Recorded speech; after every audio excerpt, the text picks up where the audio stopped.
enseñanza de hoy, quiero darles el título, y el título es Principios de verdadera adoración en el Antiguo Testamento. Claro, el Antiguo Testamento, ¿cuántos libros tiene? Por acá, ¿cuántos libros tiene el Antiguo Testamento? Vengan a la escuela bíblica. 39 libros, no se nos puede no se nos va a olvidar. 39 libros tiene el Antiguo Testamento.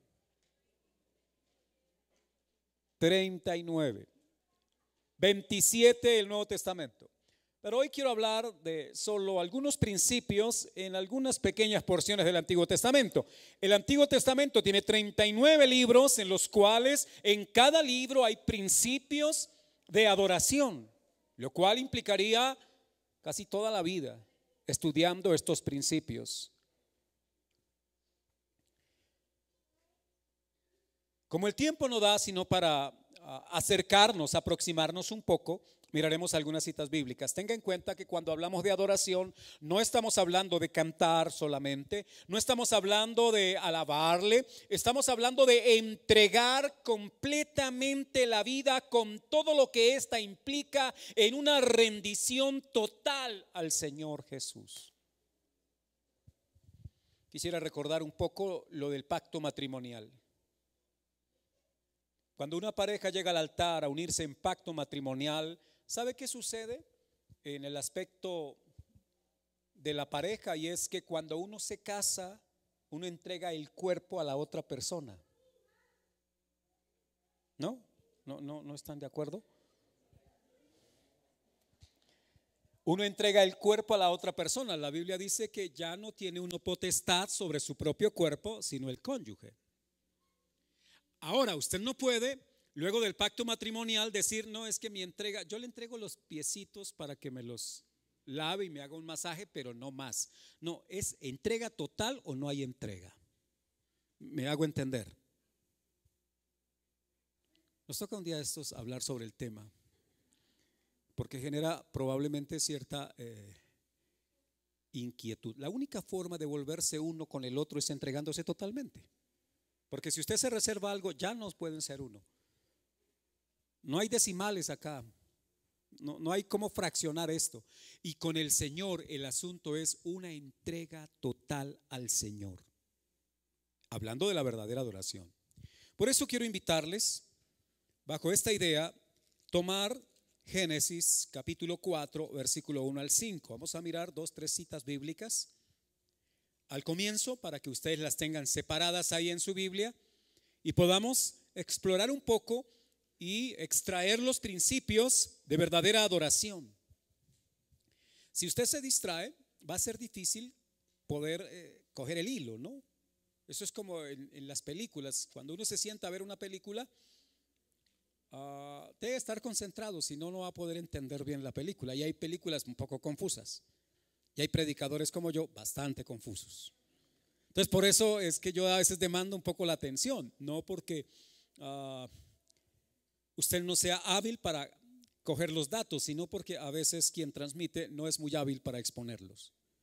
Entonces, mis amados, vamos a mirar capítulo 4 de Génesis y luego pasamos a Levítico. Dice el texto bíblico así, del 1 al 5.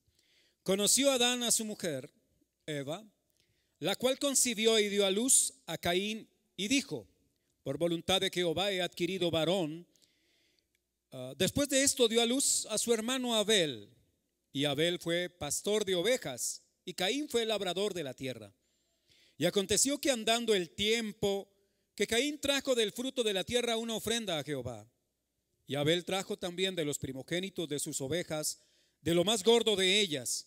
Y miró Jehová con agrado a Abel y a su ofrenda, pero no miró con agrado a Caín y a la ofrenda suya. Y se ensañó Caín en gran manera y decayó su semblante. Vamos a Levíticos capítulo 10. No pierdan la cita de Génesis. Ahí vemos dos hombres ofreciendo delante de Jehová adoración o rindiendo culto a Dios. Y Levítico 10 nos presenta un cuadro del cual también vamos a extraer principios. Verso 1. Nadab y Abiú, hijos de Aarón, tomaron cada uno su incensario y pusieron en ellos fuego, sobre el cual pusieron incienso, y ofrecieron delante de Jehová fuego extraño que él nunca les mandó.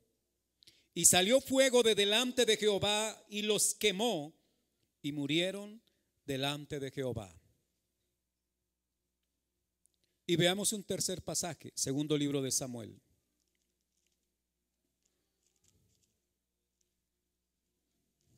Capítulo 6.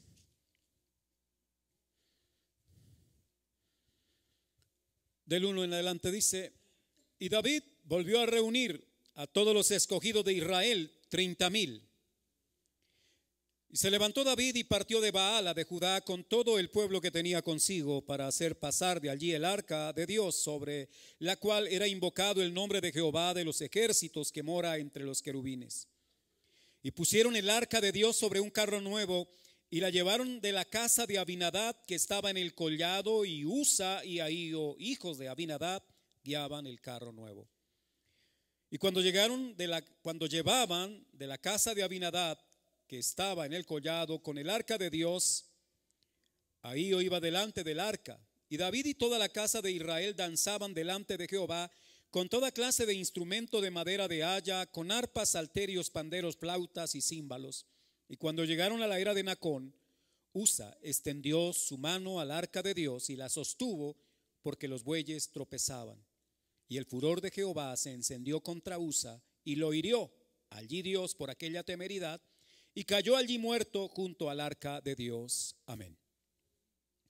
Bueno, ya tenemos 3 pasajes para extraer unos principios para la verdadera adoración en el Antiguo Testamento. Aclaro, para algunos hermanos, todo lo que se tome del Antiguo Testamento les lleva a pensar que no tiene vigencia. Y debo advertirles que es un gravísimo error. Porque cuando miro el Nuevo Testamento, dice la palabra de Dios que todas aquellas cosas se escribieron para nosotros. Jesús citó el Antiguo Testamento. Jesús es el cumplimiento del Antiguo Testamento. No podemos desconocer entonces lo que se enseña aquí, por la sencilla razón de que es el mismo creador, que es el mismo ayer, hoy y por los siglos. El mismo que habló allá es el mismo que habla hoy. Dios no cambia. Y como Dios no cambia, sus principios son eternos. Por eso la idea es rescatar algunos principios que nos sirvan a nosotros hoy para rendir adoración delante de Dios. Quisiera que en la medida en que avanzamos, vayamos nosotros aplicando cosas para nuestra vida y dándonos cuenta si debemos cambiar, porque lo más seguro es que al final tengamos que reconocer que no adoramos a Dios como debe ser adorado.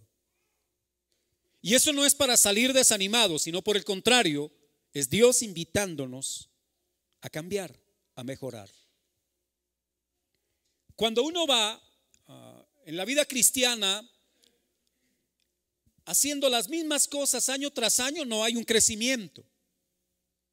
Lo que hay es una especie de petrificación. No hay desarrollo, no hay avance en la relación con Dios. Y nos volvemos religiosos, repetimos ritos y ritos y ritos, y eso es religiosidad. Pero espiritualidad es el crecimiento permanente en la vida del cristiano para llegar a la estatura de la plenitud de Jesucristo. Entonces, por eso es importante que veamos esto, para que lo pongamos en práctica, para que digamos, bueno, voy a trabajar en esto, debo mejorar para agradar a aquel que me llamó de la oscuridad a su luz. El primer pasaje, que es Génesis, capítulo 4,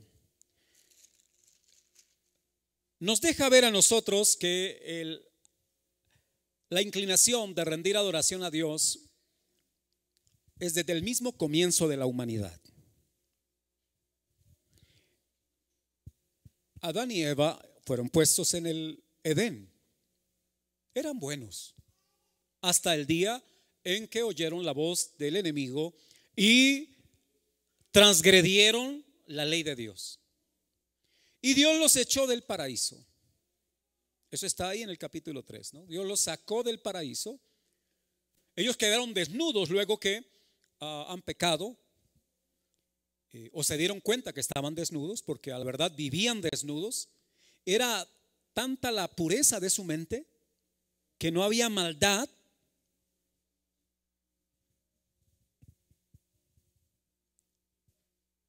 Pero luego que han pecado, la maldad empieza a invadirlos, se avergüenzan, Dios los cubre, porque ellos intentaron cubrirse primero, ¿no?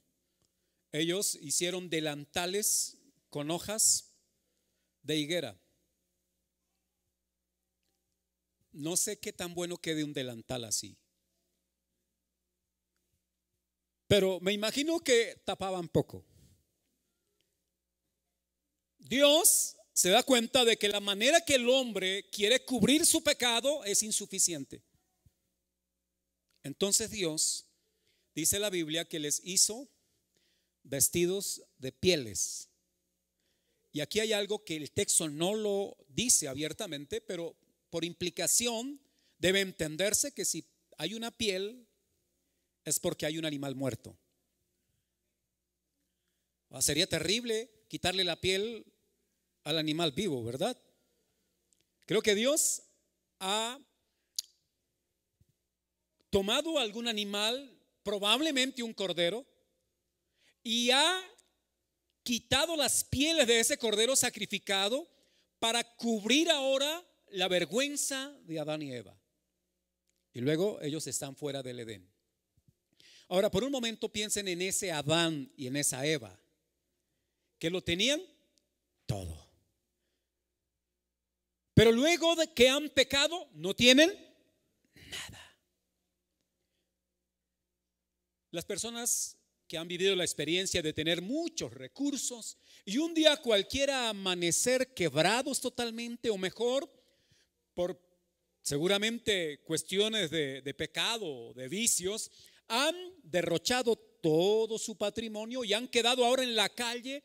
Creo que ellos recuerdan cuando tuvieron todas las posibilidades para vivir bien, y eso les debe torturar.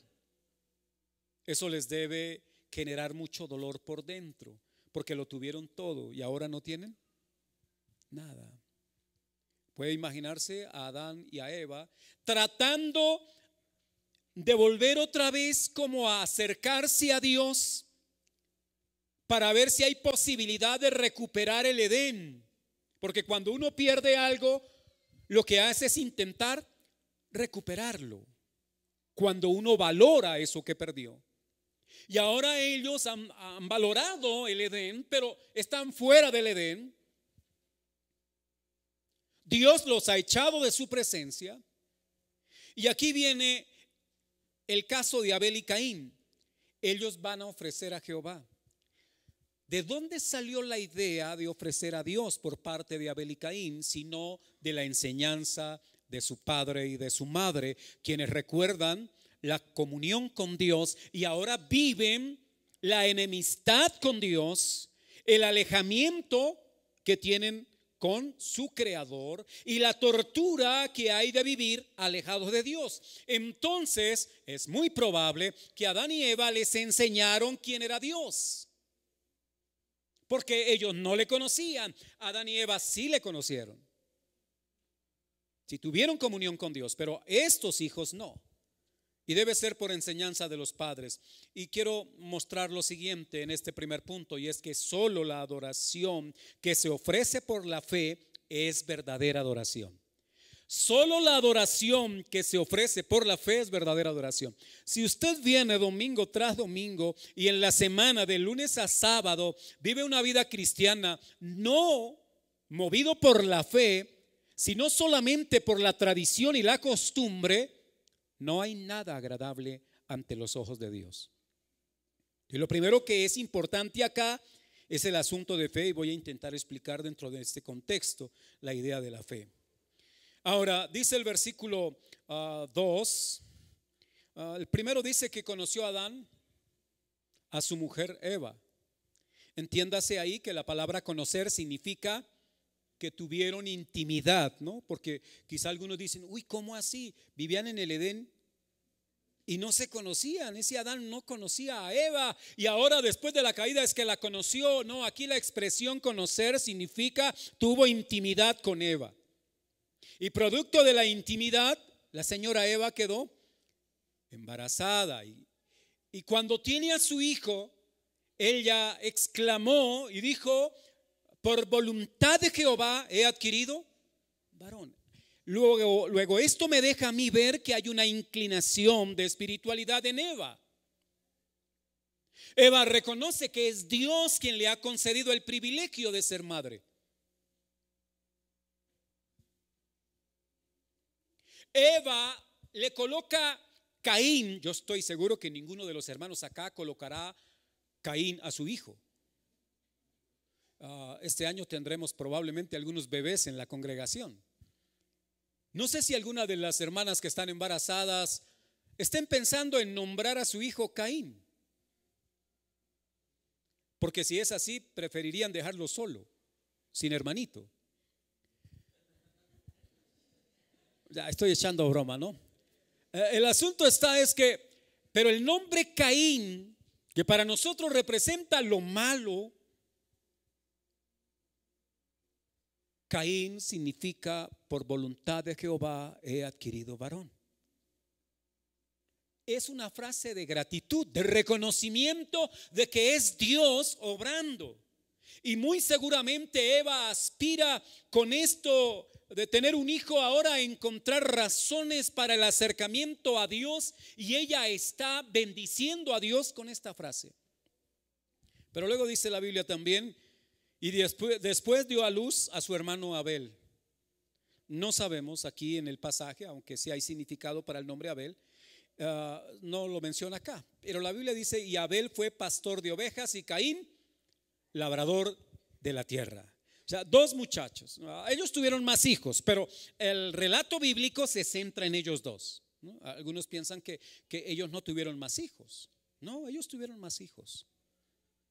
Imagínense, nuevecitos ellos, sin enfermedades, sin ningún problema como los que tenemos ahora para la multiplicación de la especie. Ellos debían ser muy fértiles. Y un hombre que vivió 930 años pudo haber engendrado cualquier cantidad de hijos.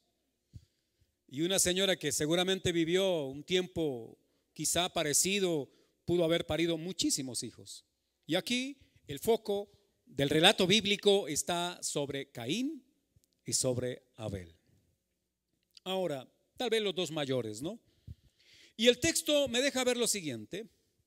Dice que el uno era pastor de ovejas y el otro era labrador de la tierra. ¿Quién tenía de los dos mejor oficio? ¿No?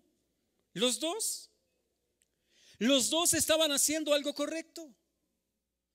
Algunos hermanos llegan a pensar que Dios no recibió la ofrenda de Caín porque él era labrador y lo que ofreció fue fruto de la tierra. Pero yo quisiera explicar que no es por ahí. Ahora, recuerden que el primer trabajo que Dios le dio a Adán antes de la caída no fue ser pastor de ovejas. ¿Cuál fue? Ser labrador. Ahora, si Caín es labrador, ¿está haciendo algo malo? No, está cumpliendo con algo que Dios había ordenado.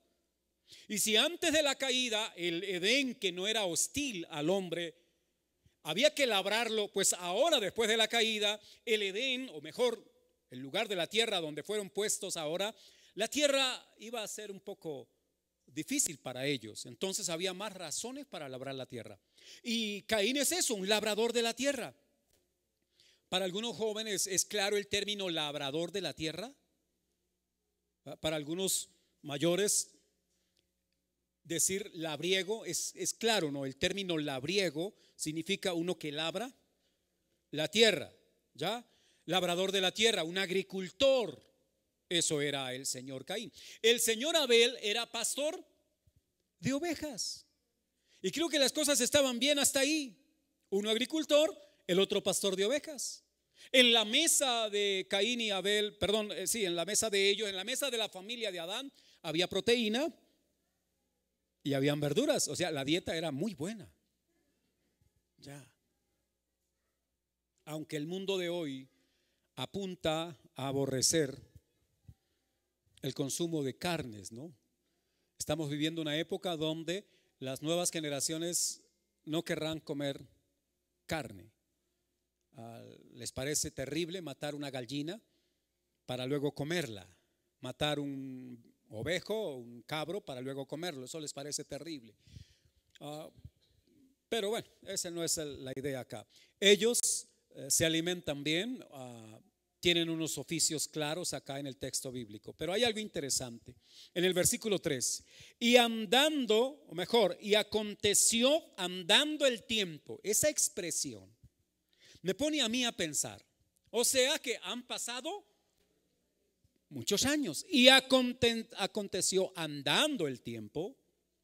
Dice la palabra de Dios que Caín trajo del fruto de la tierra una ofrenda a Jehová.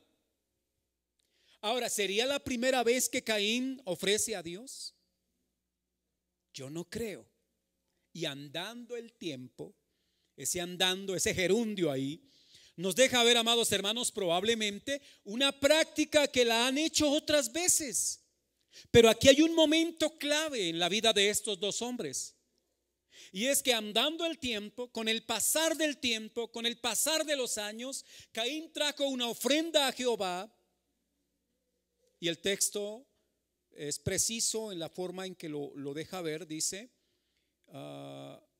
trajo del fruto de la tierra una ofrenda a Jehová. Permítame aclarar algo. Hay veces nosotros llevamos ya buen tiempo en la vida cristiana y andando el tiempo en la vida cristiana ya no nos acercamos con el mismo temor a Dios. Ya no nos presentamos con la misma reverencia a Dios. Ya no leemos la palabra con la misma pasión como lo hacíamos al comienzo. Porque en el andar en el tiempo le vamos cogiendo confianza a Dios. Ya no hay la misma devoción al adorar a Dios. Con el paso, no debería ser así. Cuando hay verdadera relación con Dios, con el paso del tiempo, se está creciendo en esa adoración y se crece en ese temor y se crece, amados hermanos, en el servicio al Señor. Entonces lo que vemos acá en Caín es que andando el tiempo él trajo una ofrenda del fruto de la tierra a Jehová, como mostrando que era la costumbre. Pero mire, el adorar a Dios no es algo que deba vivirse como una costumbre. ¿Alguno considera que comer todos los días es una costumbre? Es una necesidad y partimos de una necesidad. Adorar a Dios tiene que ser para nosotros una necesidad. Si no comemos nos morimos, si no adoramos nos morimos. Bien, ahora viene la otra parte y dice el texto, hablando de la de Abel, y Abel trajo también de los primogénitos. O sea, los dos ofrecían a Jehová. Pero hay algo interesante. Abel trajo de los primogénitos. Ya me dice algo también esa frase. ¿Sabe qué significa eso? Que Abel lo primero que hacía cuando él ofrecía a Jehová era entregar lo primero del fruto de su trabajo, de su labor, lo primero. Dios no era segundo en su vida. Pero no solo entrega lo primero, dice el texto ahí, de lo más gordo de ellas. Y aquí hay algo para quienes tengan una idea de ganadería. ¿Hay algún hermano aquí con conocimientos en ganadería? ¿No?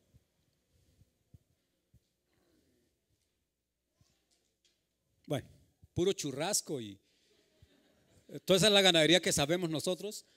Pero la ganadería, amados hermanos, cuando se tiene como un negocio, es toda una ciencia, la verdad. Y hoy por hoy hay personas especialistas en el manejo de los hatos ganaderos. Pero solo quiero señalar lo siguiente, y es: cuando de una vaca excelente y de un toro excelente nace una cría excelente, es más, los sementales en los hatos tienen que ser los toros más excelentes, los mejores toros, los más completos. Las vacas, hoy por hoy, las vacas lecheras, por ejemplo, inclusive ya no vienen por la unión del toro con la vaca de forma natural. Eso se maneja en los grandes hatos, es la inseminación artificial, para no correr el riesgo de soltar la vaquita y que cualquier toro la salte. Eso pasa en la ganadería.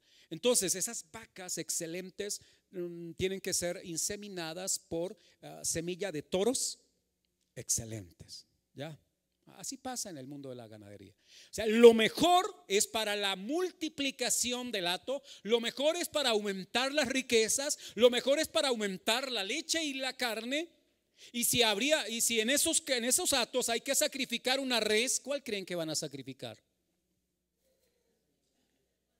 La más malita, la más feita, la que no da casi leche, la que no augura para el hato cosas buenas. Entonces esa matémosla y no la comemos, no hay problema. Este hombre es ganadero y sabe que el primogénito de sus ovejas, lo mejor de sus ovejas, puede traerle a él beneficios en el desarrollo de sus ganados, ganancias en el desarrollo de sus ganados, de sus crías. Pero ¿sabe qué hace Abel con lo mejor?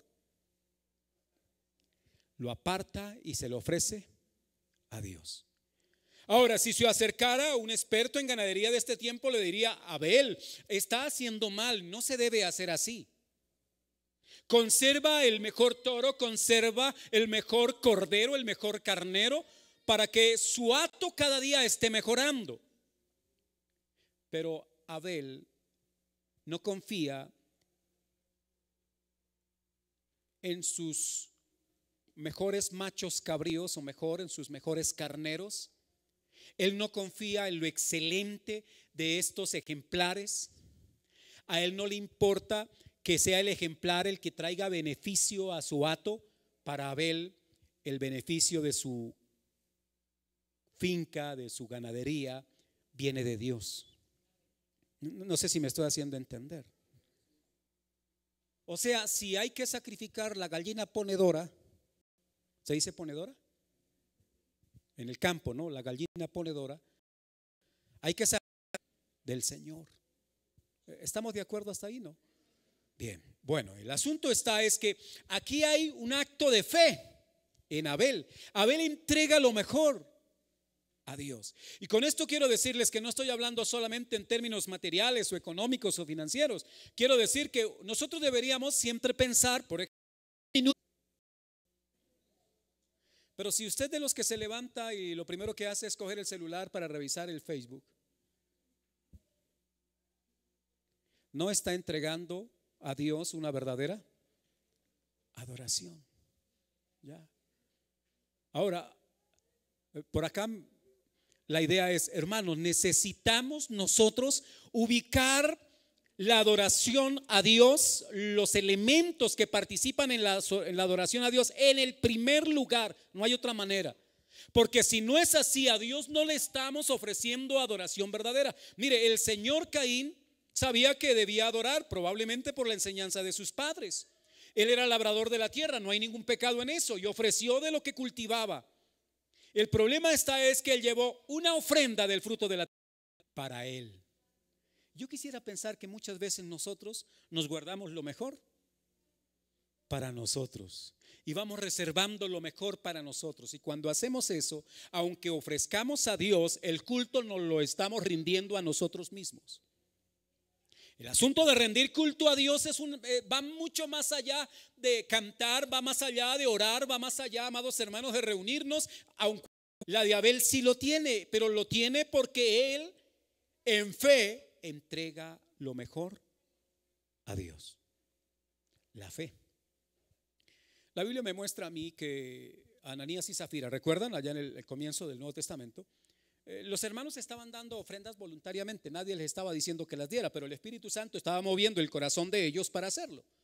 Y el señor Bernabé vendió una heredad y llevó todo eso para que a los hermanos se les ayudara en la iglesia.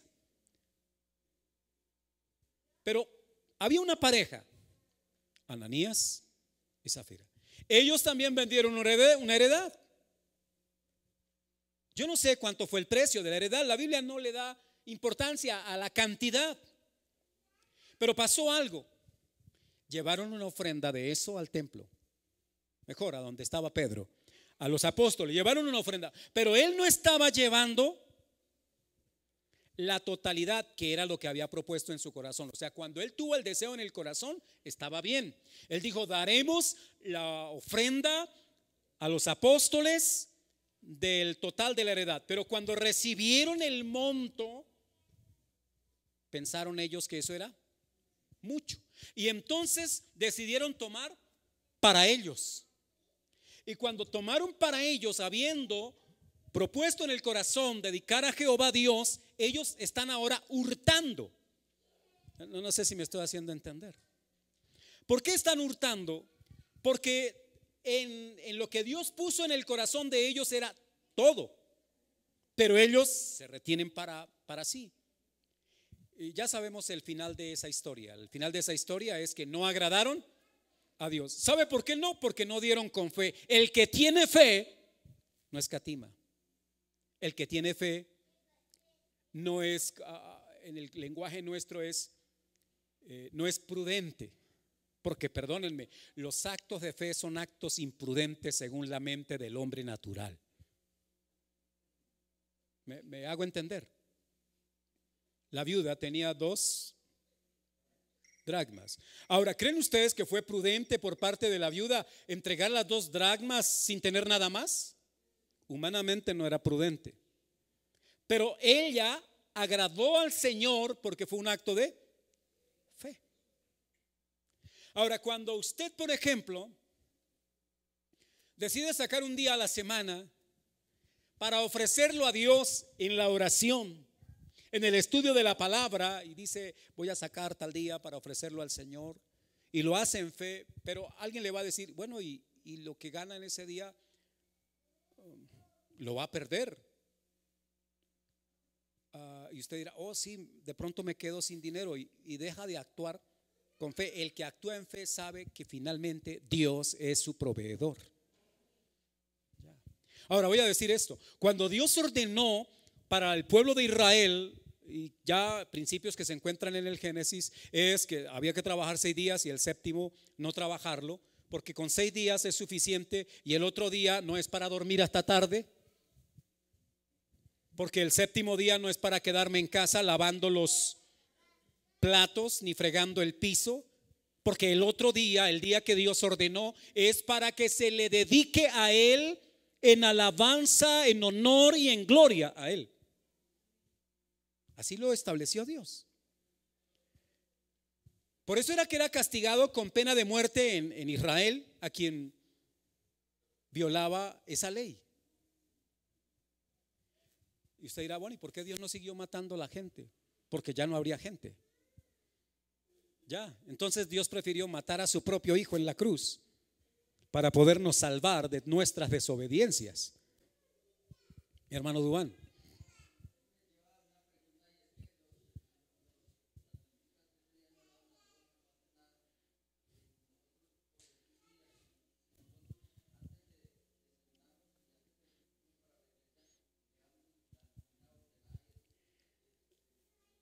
Bueno, no, el asunto es no dejar de hacer lo que debemos hacer. Ahora, si usted antes de venir acá a la iglesia desayunó, qué bien, porque viene con alientos para adorar el nombre del Señor, ¿ya? Quiero decirles que para nosotros, si trabajamos de lunes a sábado, entonces nuestro día de descanso es el domingo. Y si es el domingo, no es el día del parque, de la ciclovía, del supermercado, no es el día del centro comercial, es el día del Señor. Eso es adoración a Dios. Cuando quitamos lo que es de Dios y lo entregamos a a algo distinto, pecamos contra Dios. Es pecado. Búsquele usted cualquier argumento o trate de justificarlo, pero es pecado. ¿Sabe por qué es pecado? Porque es falta de fe. Falta de fe. Si usted mira Hebreos capítulo 3, capítulo 11, versículo 4, allá para que lo miren en casa, dice: y por la fe Abel ofreció mejor sacrificio que Caín. ¿Cuál fue el elemento que movió a Abel a ofrecer lo primero y lo mejor? La fe. Cuando no hay fe, o no damos, o damos por ahí a medias. ¿Cree que eso agrada al Señor? ¿Cree usted que yo agrado al Señor entregando a medias el tiempo que es de Dios, a medias mi vida, viviendo así como livianamente el evangelio? Es que no agrado a Dios por llamarme cristiano, agrado a Dios por vivir como cristiano. Y vivir cristianamente es vivir conforme a la voluntad del Señor, no conforme a su voluntad o a mi voluntad. No es así. Pecamos delante del Altísimo.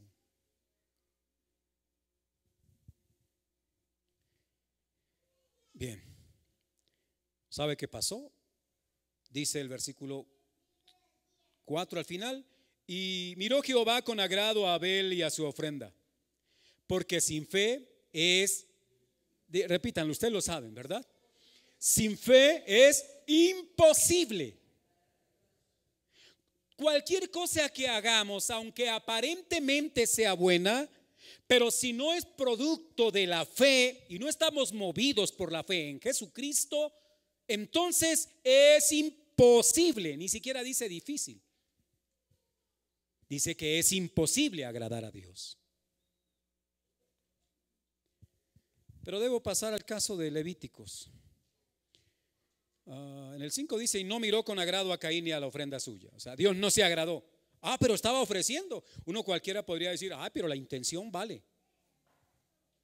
A Dios no lo mueven intenciones. A Dios le agradan las acciones que se conforman a la voluntad de Él. Usted dirá: el pastor está presentando a un Dios muy exigente. ¿Por qué no lo muestra un poquito más, cómo diríamos, más liviano, más flexible, más comprensivo, más tolerante? ¿Sabe por qué? Porque el resultado de nuestra liviandad le costó la vida de su propio hijo. Y yo le pregunto si él debería ser tan liviano, porque la muerte de su hijo no fue nada liviano en la cruz. Levítico capítulo 10, vamos rapidito porque el tiempo corre. Levítico 10 nos muestra lo siguiente, amados hermanos, y en ese punto respeto y obediencia a Dios son obligatorios en la verdadera adoración. Respeto y obediencia como principios obligatorios en la verdadera adoración a Dios. Como usted tiene ahí ya, Levítico capítulo 10, se nos menciona dos personajes. Son ellos, Nadab y Abiú. ¿Quiénes eran ellos? Hijos de Aarón, sacerdotes. Ya habían sido nombrados para ser sacerdotes en el culto judío, dentro del establecimiento judío. Hijos de Aarón. Pero hay algo que quiero mostrarles. Si usted mira el versículo anterior al capítulo 10, o sea el versículo 24 del 9, nos muestra la presentación de un holocausto. Habían preparado todo, habían colocado la espaldilla, habían colocado todos los elementos, los intestinos, riñones, grosura, todo esto en el lugar del altar. Pero el altar no tenía fuego. Para ilustrarles un poco, en el tabernáculo estaba una parte así de la gran carpa, una parte era el lugar santísimo. Allá solo estaba el arca del testimonio. A este ladito, después del velo, estaba el altar del incienso. Allá al otro lado estaba la mesa con los panes de la proposición. Y a este lado un candelabro con luces. Pero mejor ni siquiera vela, eran lámparas. Digamos que era aceite y tenía un pabilo y bueno, ahí prendían, pero bueno, velas, lámparas como para dar luz. No eran de colores, no, eran luz normal. Ahora, el asunto era el siguiente. Ahí se cerraba luego el lugar santo, y hacia allá, saliendo de esa carpa, rodeado por un poco de cortinas, había un lavacro, una fuente de bronce, como una pileta. Pero más allá, a la entrada, exactamente a la entrada, estaba el altar del holocausto. En ese altar habían colocado esto. Se estaba comenzando ahora lo que Dios había ordenado para que fuese adorado desde el pueblo de Israel su nombre, cómo debía hacer. Dios les ha dado detalle de todo para que lo hagan como Él quiere y no como el pueblo quiera. Porque la adoración a Dios no es como yo quiero, es como Dios quiere. Y ya colocaron todo, pero no había fuego. Y mire lo que pasó en el versículo 24. Y salió fuego de delante de Jehová y consumió el holocausto con las grosuras sobre el altar. Y viéndolos todo el pueblo, alabaron y se postraron sobre sus rostros. ¿Sabe qué hicieron? Adoraron. ¿Por qué adoraron? Porque habían puesto todos estos elementos del holocausto y no había fuego, y vino fuego de Jehová. Ahora, Dios les había dicho algo a ellos, a los sacerdotes, en el capítulo 6, versículo 12. Dios les había dicho, hablándoles de esas instrucciones: y el fuego encendido sobre el altar no se apagará, sino que el sacerdote pondrá en él leña cada mañana y debe cuidar que el fuego no se apague, porque el fuego lo había colocado ¿quién? Dios. La tarea de los sacerdotes no era poner el fuego. La tarea de los sacerdotes era conservarlo, porque el fuego lo había colocado Dios este día cuando Él quemó las grosuras enviando fuego. O sea que ahora había fuego ¿dónde? En el altar. Y luego el versículo 1 del capítulo 10 dice: Nadab y Abiú, hijo de Aarón, tomaron cada uno su incensario. O sea, ya les habían entregado los incensarios. Creo que para todos es claro en alguna medida lo que es un incensario, ¿no? Y ellos, y aquí viene algo que quiero destacar: todavía no era el tiempo de ofrecer incienso, pero ellos ya tenían los incensarios, y nosotros somos buenos para no esperar. Ellos tenían una fiebre, perdónenme la forma en que lo estoy diciendo, tenían una fiebre por estrenar los incensarios, que no esperaron las indicaciones de Dios, sino que ellos tomaron los incensarios, y dice la Biblia, y pusieron fuego extraño. ¿Sabe qué significa fuego extraño? Un fuego de afuera, lo trajeron de afuera del campamento, no del altar. El fuego que debían colocar en estos incensarios era tomado del altar, o sea, coger unas brasitas, ponerlas en el incensario, colocar las especias y ahora sí poder ofrecer. Pero ellos no lo hicieron así. Ellos cogieron de lo que encontraron fuera del campamento y lo pusieron ahí. Eso nos deja a nosotros un principio también para entender. Ojo, no ofrezcamos a Dios con lo que afuera hay. No sé si me estoy haciendo entender, porque es fácil nosotros supuestamente cristianizar lo mundano. Lo mundano no se cristianiza. Lo mundano es mundano. Solo Dios puede hacer santo algo. Y el fuego que estaba aquí era fuego santo. El otro fuego no era el fuego ordenado por Dios.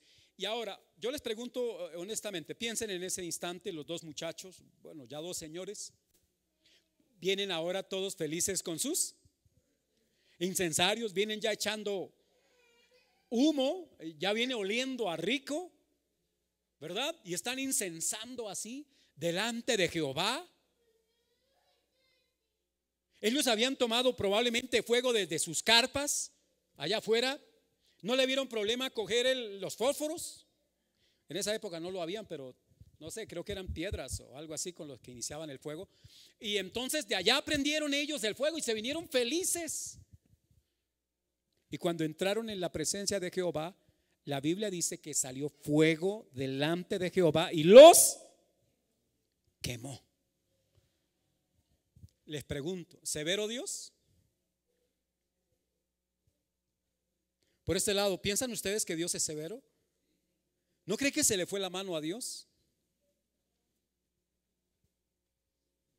Hermano, Dios dejó eso como testimonio para decirnos que Él es santo, lo cual significa que Él es único, que no hay nada parecido a Él. Y que si Dios dijo, ustedes se acercan a mí de esta manera, viven, pero si lo hacen de una manera diferente, morirán. Hay veces nosotros nos venimos a ofrecer delante de Dios, no teniendo en mente delante de quién nos estamos acercando. Y eso nos pone a nosotros en riesgo. Usted dirá, pero ya la sangre de Cristo me ha cubierto. Sí, es verdad, lo cual indica que no será condenado por eso. Pero la pregunta es, ¿no está usted llamado a agradarlo a Él?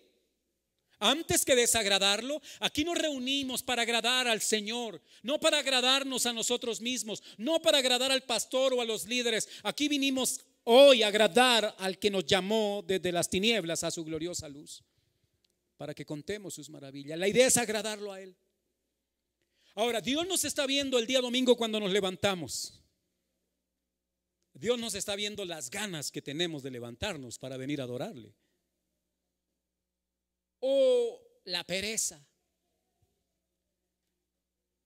Dios lo ve todo, hermano. Es más, creo que de lunes a sábado deberíamos estar con la expectación, ¿verdad?, que llegue el día del Señor para reunirnos en congregación, no porque ese día sea el único día para adorar, no, sino porque toda la semana estamos adorando de forma personal o familiar, pero el día del Señor adoramos como cuerpo, como comunidad, porque Dios se mueve entre las alabanzas de su pueblo, en la adoración de su pueblo. Dios se agrada de esto.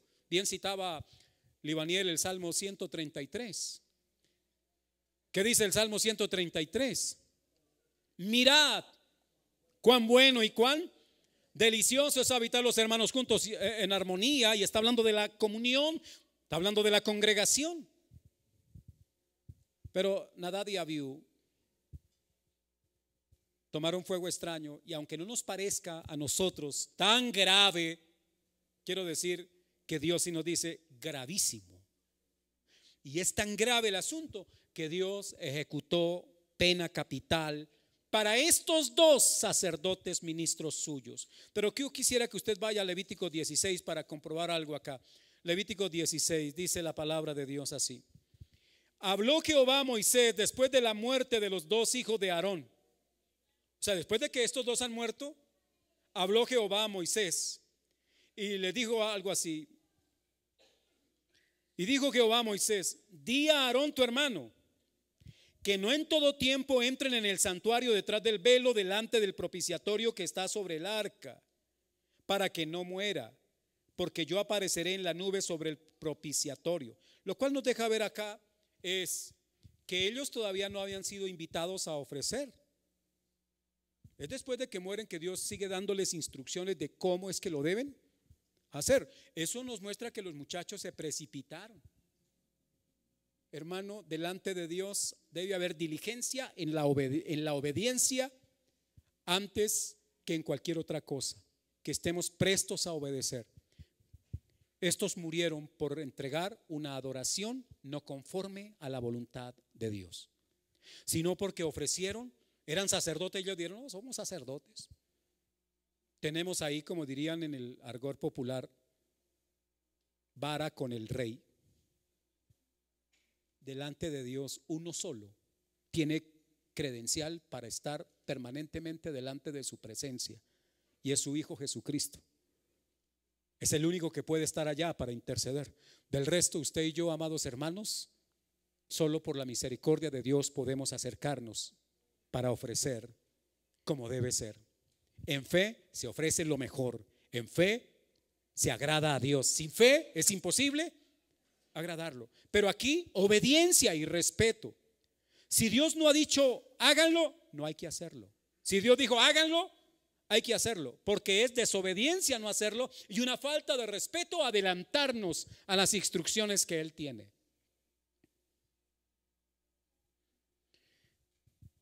Cuando leí el pasaje del segundo libro de Samuel, y lo menciono ahora solo para mostrar que en los principios de adoración verdadera que nos presenta el Antiguo Testamento, el temor de Dios debe llenar el corazón del adorador para hacerlo respetuosamente, para hacerlo con todo el ser. Ahora, quiero decir que en las comunidades cristianas, hoy por hoy, como no vemos a Dios, no tenemos, ¿verdad?, figuras religiosas.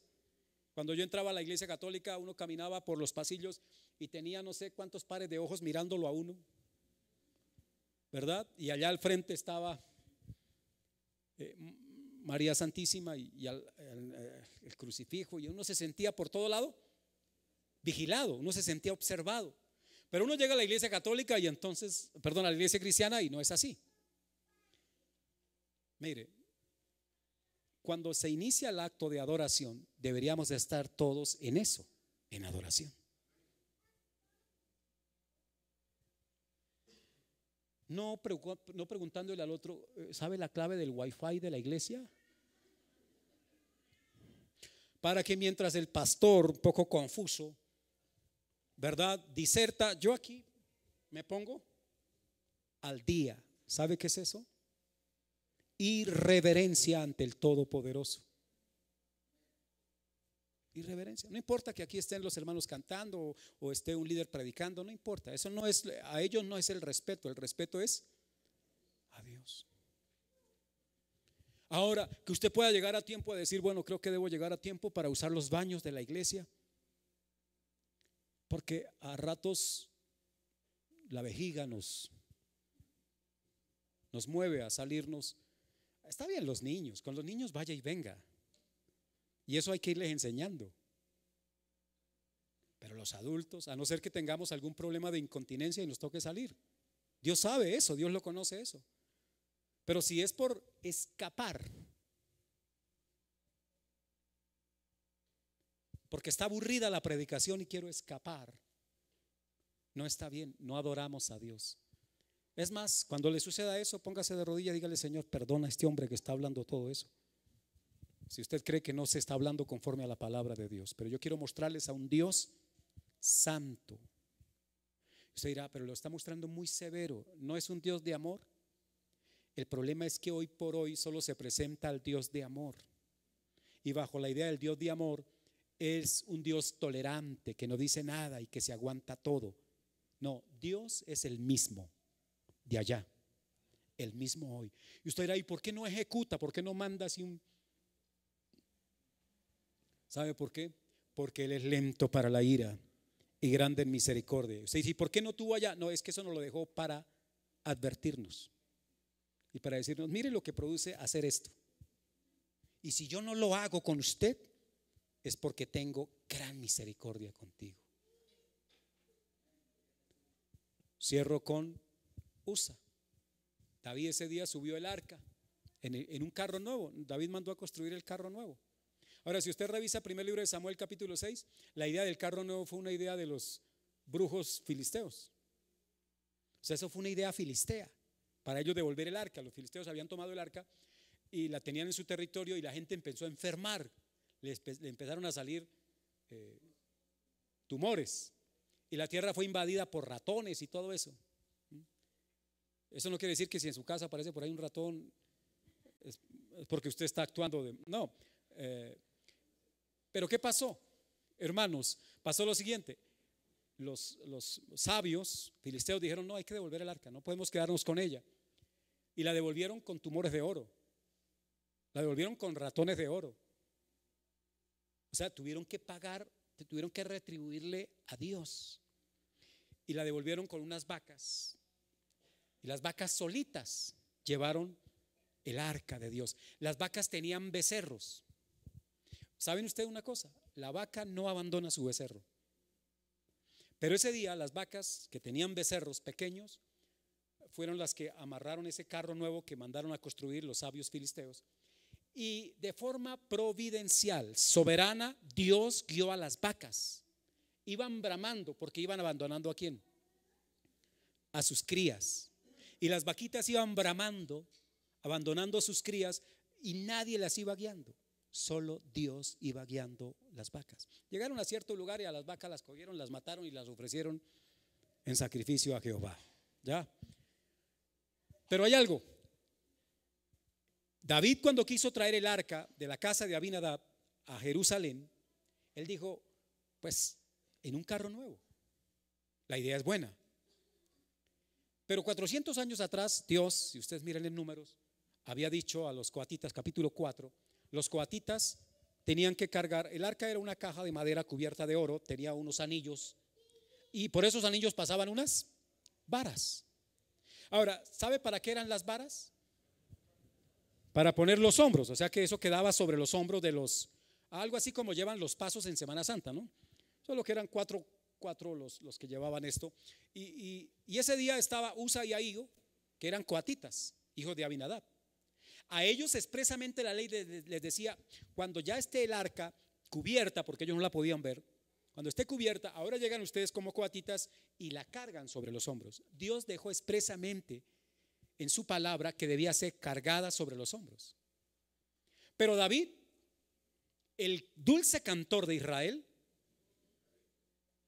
él dijo en carro. El hombre tenía plata. Y es más, no en cualquier carro, en carro nuevo, entiéndase, una carreta de madera de la época. ¿Ya?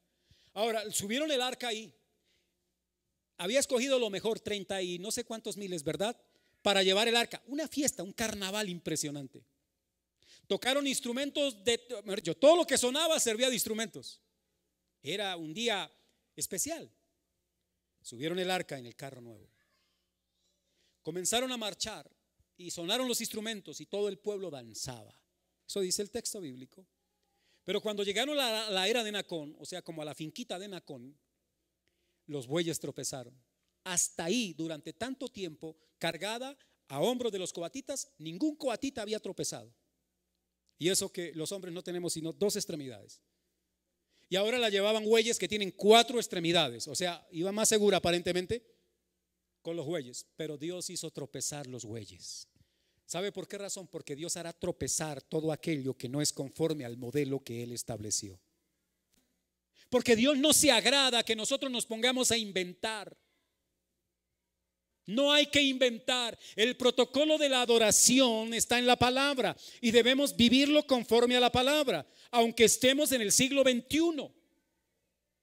Por eso hay que tener cuidado de no dejarnos tentar por tanta cosa.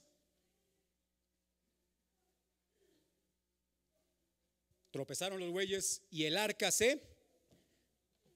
¿verdad? Se va a caer del carro.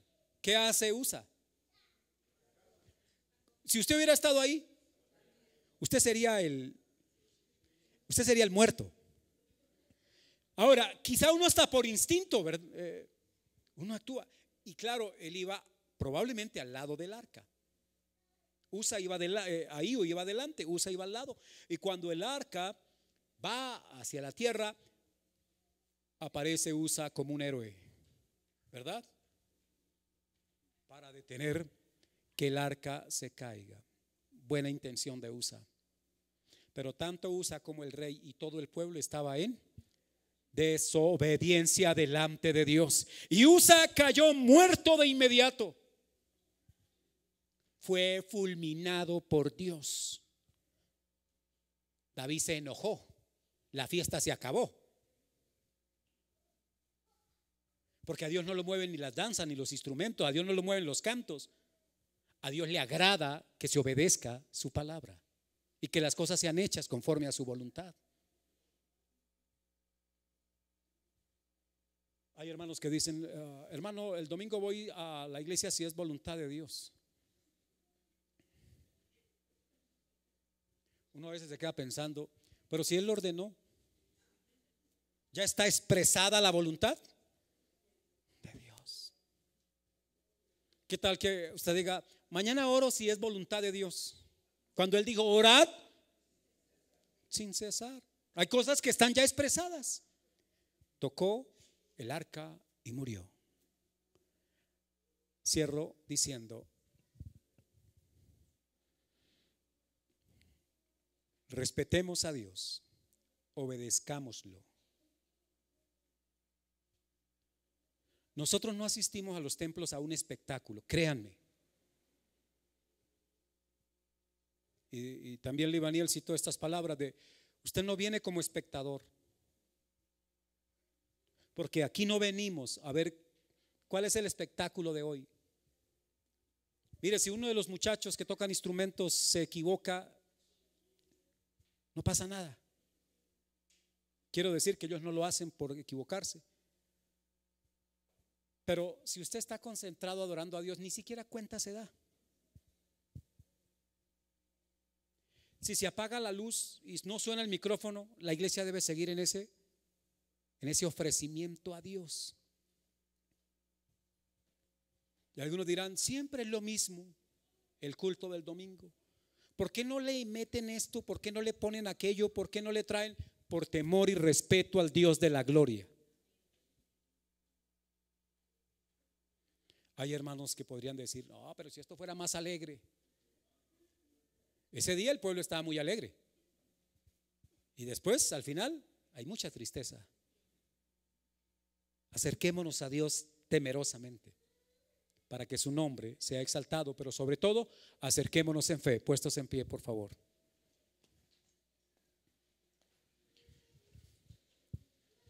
Gracias, hermano. Alguno dirá: no, si el asunto es así, yo no vengo el domingo. Peor,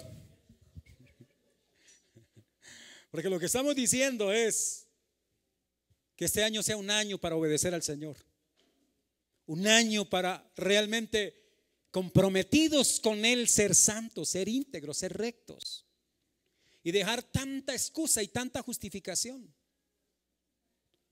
No, hermano, es que si yo no hago esto no como, y cuando enferme, ¿quién va a proveer? Dios lo hará. Compromiso con Dios, fe, obediencia y respeto. Oremos. Pero vamos a orar de una vez por recordar.